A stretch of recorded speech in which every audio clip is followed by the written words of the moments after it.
नमस्कार, express news Bharat देख रहे हैं आप। मैं हूं आपके साथ सुरभि और अब वक्त हो चुका है बड़ी खबर पर अपडेट का।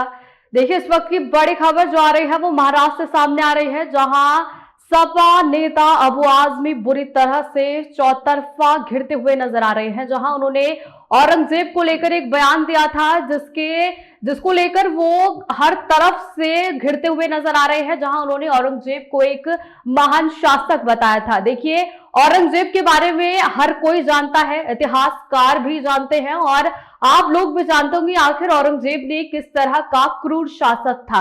देखिए, अगर मैं बात करूं इतिहास के तौर पर, अगर जाकर बात करूं तो उसी तौर पर शाकिर मुश्ताक खान की मासीरे आलमगीरी का भी जिक्र आता है। जी हाँ, जिसमें लिखा गया है कि आखिर औरंगजेब कितना क्रूर शासक था, उसने किस तरह से हिंदुओं पर अत्याचार किए थे, किस तरह से उन्होंने हिंदुओं के मंदिर तोड़कर मस्जिदें बनाई थी। देखिए, ये मैं नहीं कह रही हूं, ये यहाँ पर जिस तरह से मैंने आपको शुरुआत में ही बताया कि शाकिर मुश्ताक खान की मासीरे आलमगीरी का भी जिक्र आता है, जिसमें यह साफ तौर पर कहा गया है कि आखिर औरंगजेब कितना क्रूर शासक था।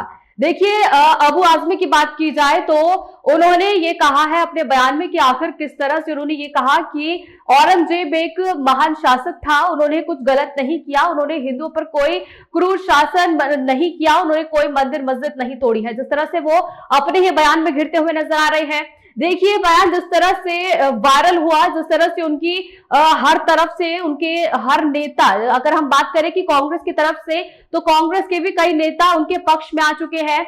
अब अगर हम सपा से बात करें तो अखिलेश यादव के द्वारा अभी एक बयान दिया गया है, जिसमें वो उनकी कुछ पैरवी करते हुए नजर जरूर आ रहे हैं, पर लेकिन 24 घंटे में, मात्र सिर्फ 24 घंटे के बाद जिस तरह से एक्शन लिया गया है, अबू आजमी अपने बयान से भी पीछे हटते नजर आ रहे हैं। जहां वो साफ तौर पर कह रहे हैं कि मेरे बयान को तोड़ मरोड़ कर पेश किया गया है। देखिए, आप उनके बयान में अगर सुनेंगे तो वो साफ तौर पर ये कहते नजर आ रहे हैं कि औरंगजेब एक अच्छा शासक था, यानी उसने कोई भी क्रूर व्यवहार नहीं किया है। जैसे कि मैंने आपको साफ तौर पर बताया कि ये मैं नहीं कह रही हूं, ये इतिहासकार कहते हैं कि उन्होंने किस तरह से क्रूर शासन उन्होंने किया था, उन्होंने किस तरह से हिंदुओं पर अत्याचार किए थे, किस तरह से उन्होंने हिंदुओं के मंदिरों को तोड़ तोड़कर मस्जिदें बनाई थी।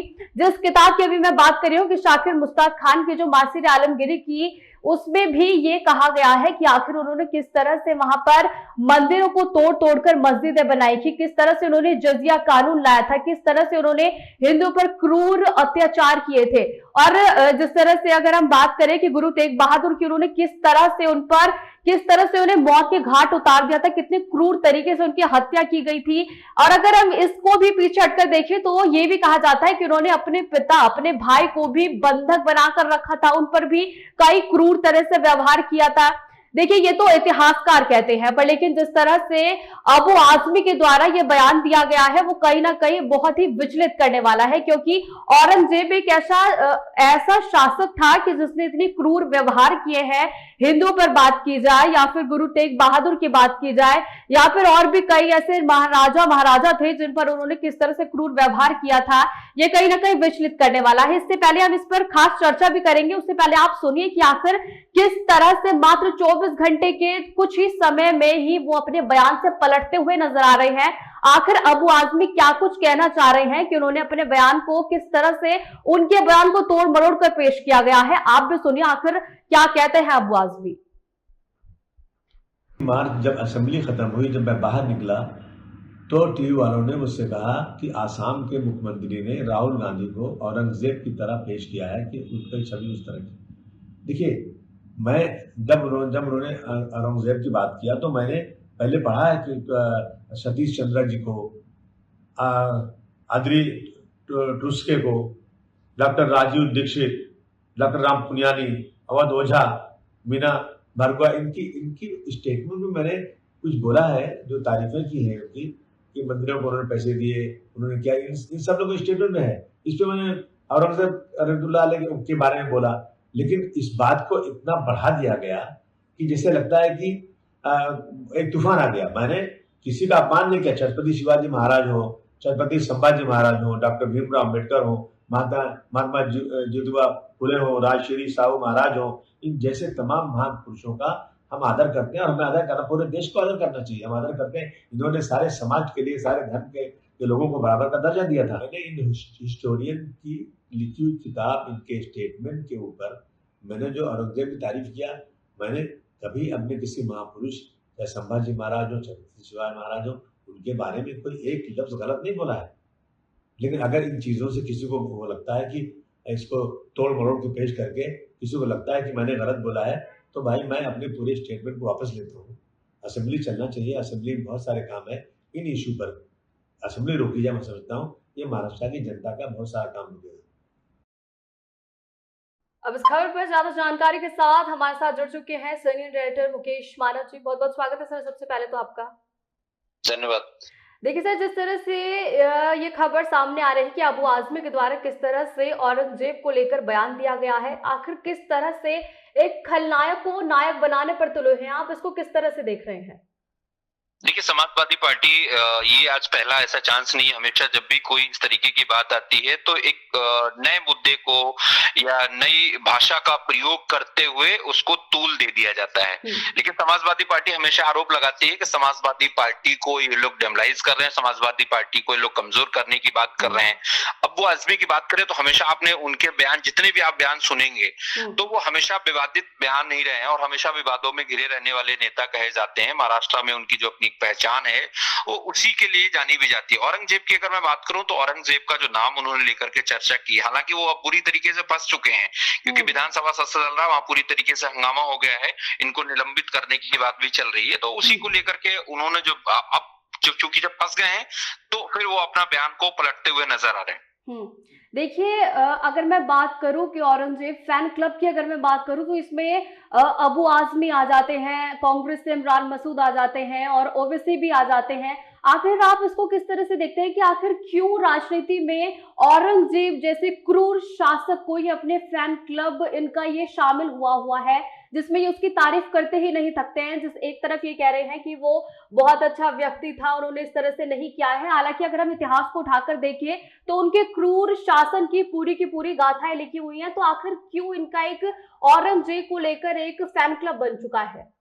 ये औरंगजेब ही नहीं, जब भी कोई मुस्लिम शासक की आप बात करेंगे तो हमेशा उसके जितने भी इनके अल्पसंख्यक के जो भी पॉलिटिशियन हैं, जितने भी नेता हैं विपक्ष के, किसी भी पार्टी का व्यक्ति हो, बीजेपी को छोड़ करके वो सारे लोग उनकी तारीफ करते हुए नजर आते हैं हमेशा। तो इस तरीके की राजनीति हालांकि होनी नहीं चाहिए, क्योंकि आप जिस देश की बात कर रहे हैं, जिस देश में आप अभी रह रहे हैं, आप उस देश की बात करिए। और औरंगजेब एक ऐसा व्यक्ति था जो मतलब क्रूरताएं मतलब बेहद शर्मनाक है। उसकी अगर आप तारीफ कर रहे हैं अपने ही देश में, क्योंकि वो मुस्लिम शासक था, मुस्लिम मतलब होने के नाते आप उसकी तारीफ कर रहे हैं। जब आप बुरी तरीके से फंस जा रहे हैं तब आप अपनी बयान को पलटते हुए नजर आ रहे हैं। लेकिन ये आखिर ऐसा क्यों, इमरान मसूद हो या अबू आजमी हो या एनी हाउ कोई अन्य लीडर हो, तो वो इस तरीके की जो कृत्य कर रहे हैं वो बहुत ही निंदनीय है। आखिर अब सवाल ये है कि आखिर वो इस तरह की बयानबाजी कर देते हैं, उनको इससे हासिल क्या होता है? देखकर अगर हम सपा नेता इमरान मसूद की बात करें तो उनको सिर्फ तुष्टीकरण की राजनीति के अलावा इससे और कुछ हासिल नहीं हो रहा है। देखिए, हासिल उनको कुछ नहीं होता, लेकिन आपको पता होना चाहिए हमेशा कुछ लीडर्स ऐसे होते हैं जिनको मीडिया में बने रहने की एक आदत होती है कि मतलब वो ऐसे उलूल जुलूल बयानबाजी करते रहे ताकि लोगों की नजर जो है वो उनपे छपी रहे और मीडिया जो है उनको लगातार कवरेज करता रहे। लेकिन इस तरीके से देश की हानि हो रही है, देश का नुकसान हो रहा है। अन्य जो युवा पीढ़ी आ रही है, जो अल्पसंख्यक समुदाय के जो लोग हैं, वो आपस में मतलब किसी अन्य हिंदू समुदाय से भिड़ने की कोशिश भी करते हैं, क्योंकि जब उनपे कोई किसी बड़े लीडर का हाथ होता है, कोई बड़ा व्यक्ति उनको सपोर्ट करता है तो ऐसी सारी चीजें सामने आती है। इसमें देश में दंगा फैलने की चांसेस कुछ ज्यादा रहते हैं। अभी यही हिंदू युवा वाहिनी या बजरंग दल अन्य किसी व्यक्ति की अगर बात करेगा तो अभी विवाद होना लाजमी है ना। तो इस तरीके की बयानबाजी से बचना चाहिए। समाजवादी पार्टी नहीं, किसी भी पार्टी का कोई भी नेता हो, तो इस तरीके के जो भी शासक रहे हैं, जिनकी भी मतलब ऐसी क्रूर हरकतें रही है, उनके बारे में तारीफ करना बंद करें और उस देश में, शांतिप्रिय देश में जहां गंगा जमुनी की तहजीब रहती है, उस देश को मतलब बहुत संवेदनशीलता के साथ इस बात को कहना चाह रहा हूं कि जिस तरीके से वो काम कर रहे हैं, जिस तरीके से वो बयानबाजी कर रहे हैं, वो सरासर गलत है और उनको 100 बार सोचना चाहिए। जी बिल्कुल। देखिए, जिस तरह से आपने बोला कि ये गंगा जमुनी तहजीब को आगे दिखाना चाहिए, पर कहीं ना कहीं जिस तरह से ये बयानबाजी चल रही है वो एक अलग ही रुख लेकर चली गई है, क्योंकि हिंदू मुस्लिम की अब इसमें एक अलग ही ट्रैक पर जा रही है। जिस तरह से अगर हम साधु संतों की बात करें तो वो साफ तौर पर कह रही हैं कि जो इनकी मज़ारें हैं ये तोड़ी जाए, आखिर ये क्यों होनी चाहिए भारत में, वो तो इस तरह के बयानबाजी कर रहे हैं।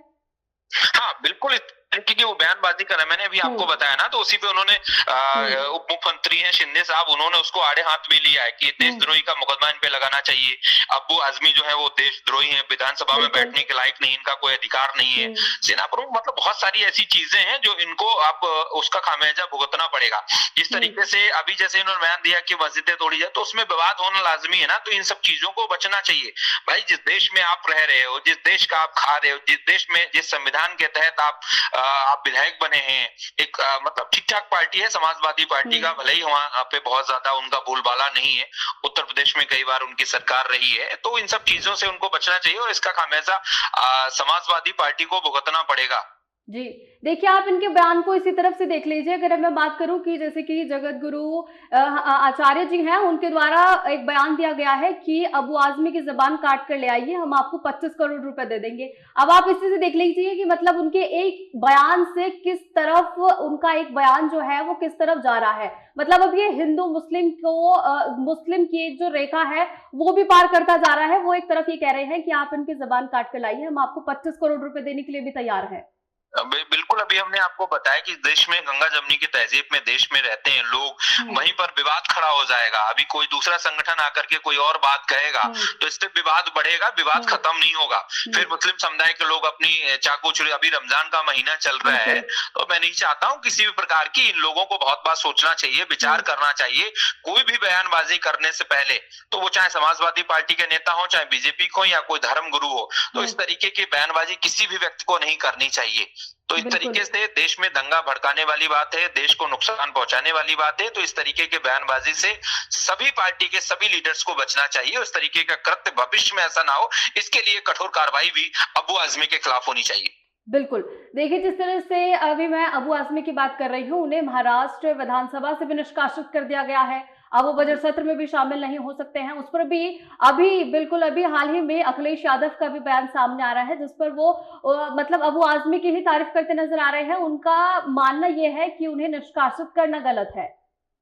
हाँ बिल्कुल, देखिए जब आदमी अपनी चीजों में फंसता है, जब अपनी बयानबाजी में फंसता है, समाजवादी पार्टी, मैंने बताया ना, हमेशा कोई भी मुद्दा होता है उसको तूल दिया जाता है। मुलायम सिंह का जो नाम है, मुल्ला मुलायम के नाम से फेमस है, आप सभी लोग जानते हैं। जिस तरीके से वो राजनीति कर रहे हैं, जिस तरीके से आजम खान जिस उत्तर प्रदेश सरकार में जब कैबिनेट मंत्री हुआ करते थे, उनका अपना एक अलग बोलबाला था। तो तमाम ऐसी घटनाएं हिंदुओं के साथ हुई, तमाम ऐसी चीजें आई, उसी को लेकर के हमेशा ये लोग, इनका जो क्रेज है, इनका जो सॉफ्ट कॉर्नर है, वो हमेशा मुस्लिम समुदाय की तरफ थोड़ा ज्यादा दिखता हुआ नजर आता है। जी, बहुत बहुत शुक्रिया सर आपका तमाम जानकारियों के लिए। देखिए जैसे कि आपने सुना कि हमारे सीनियर एडिटर मुकेश मानव ने भी किस तरह से बताया कि आखिर किस तरह से ये बयानबाजी चल रही है। देखिए इस मुद्दे पर बात करना जरूरी था, जरूरी इसलिए क्योंकि किस तरह से ये बयानबाजी महाराष्ट्र में तूल पकड़ती जा रही है। जैसे कि मैंने आपको शुरुआत में बताया कि अबू आजमी चौतरफा घिर चुके हैं। किसी भी नेता की बात की जाए, किसी भी राजनेता की बात की जाए, वो हर तरफ से घिरते हुए नजर आ रहे हैं। कोई भी उनका मात्र सपा के नेताओं के अलावा या फिर कांग्रेस का कोई एक इक्का दुक्का कोई नेता है जो उनकी तारीफ करता नहीं थक रहा है, अन्यथा वो हर तरफ से चौतरफा घिरते हुए नजर आ रहे हैं।